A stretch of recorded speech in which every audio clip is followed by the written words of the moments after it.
Hazime Sare Zinamujina, Ikjina, Kagawajina, Wiwajina, Bunachjina, Pigna Sinamu, Emani Kagamusan.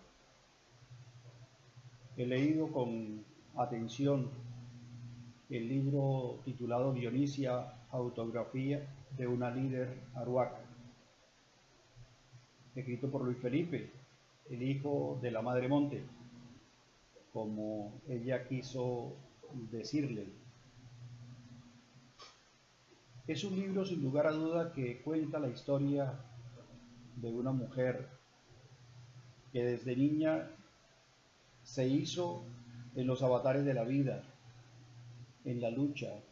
en el encuentro con el otro, del cual esperaba un abrazo, el abrazo del otro, pero encontró violencia, encontró humillación, encontró sumisión,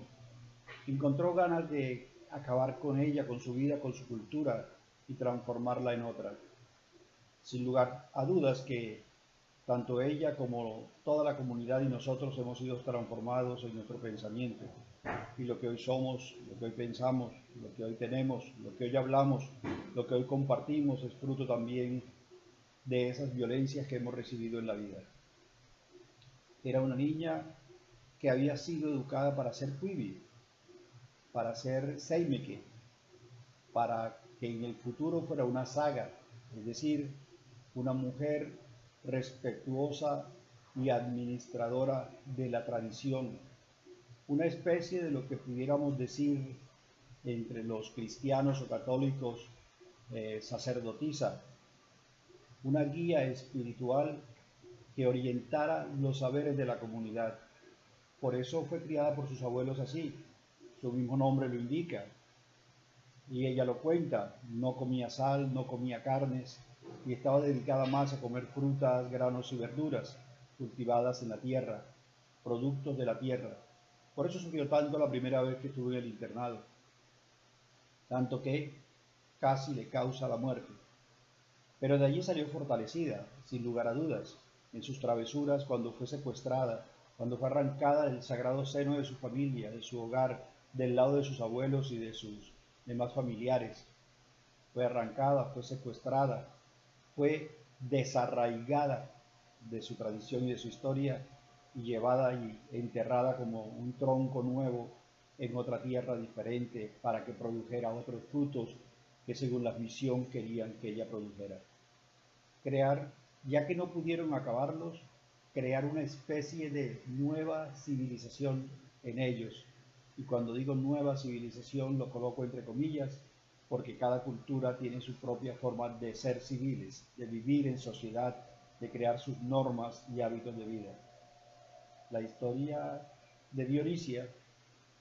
es la historia de muchos niños, de muchos pueblos que han sido subyugados, que han sido sometidos a los vejámenes más grandes de la vida y de la tradición, y mucho más si esto se hace en unos niños, como le pasó a ella y a cientos de niños que fueron internados allí en lo que llamaron orfelinato o la casa para los niños, ¿verdad? Una especie de convento, de encierro, donde se le negaba toda posibilidad de encuentro con sus familiares y sus amigos. Un orfanato de niños que tenían sus padres vivos, un orfanato para poder dominarlos y transformarles su mente, influyendo en ellos en el cristianismo y en la lengua castellana. Allí lo explica ella también muy rápidamente en uno de sus históricos tradicionales cuentos, cuando nos dice que allí no solamente habían arhuacos, habían también de otros pueblos, inclusive yufas, guayús y de otras identidades territoriales diferentes de este territorio colombiano. Querían acabar con la cultura, con las lenguas, y la manera más fácil de hacerlo era primero prohibiéndole su lengua, quitándole el vestido, incluso lo más ceremonioso de una tradición que es como cortarle el cabello a una mujer. Ella también lo anecdotiza en uno de sus relatos,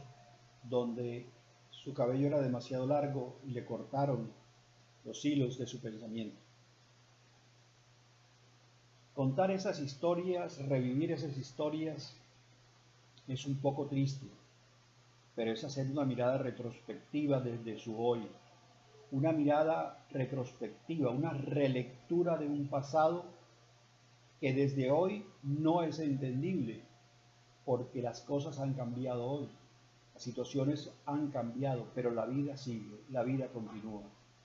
Esa violencia que se ejercía sobre los niños del pueblo arhuaco es la misma violencia que se ejercía a todos los pueblos de la tierra cuando eran dominados por otras culturas. Dionisia es la mujer universal. Dionisia es la experiencia de una vida llena de sufrimientos y de tradiciones como lo son la mayoría de nuestros pueblos.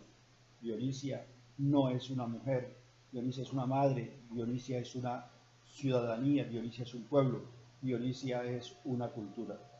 Que su legado, que su historia, que su ejemplo, que su temple, que su tradición, que su fortaleza guíe a todos los que quieren ser líderes en las comunidades, que todos debemos serlos, para luchar por los derechos humanos, por los derechos de los pueblos, por el respeto que se merecen nuestras culturas y nuestras tradiciones. Que esta enseñanza que comparte Luis en su libro de la historia de Dionisia, de la historia de Seruma, de la historia de esta mujer que sufrió los avatares de una colonización sin impía, sin piedad, sin misericordia, guiada por unos principios de una nación extraña y de una religión extranjera, pueda guiarnos a nosotros y servirnos como ejemplo para continuar tejiendo en la urdimbre, en el telar de la vida, esa historia que es nuestra historia, que es nuestra vida, que es nuestra tradición, y que se ajuste puntada a puntada, como lo hacen las mujeres arhuacas y muchas mujeres de muchas culturas, tejiendo su tutu, tejiendo su mochila, ajustándola a sus querer, a su saber, al deseo, a su cultura y creando en ella los imaginarios de una historia que aún no ha terminado de contarse. Que Dionisia siga viviendo en nuestra historia, en nuestras tradiciones y que su legado perdure para siempre en medio de nosotros.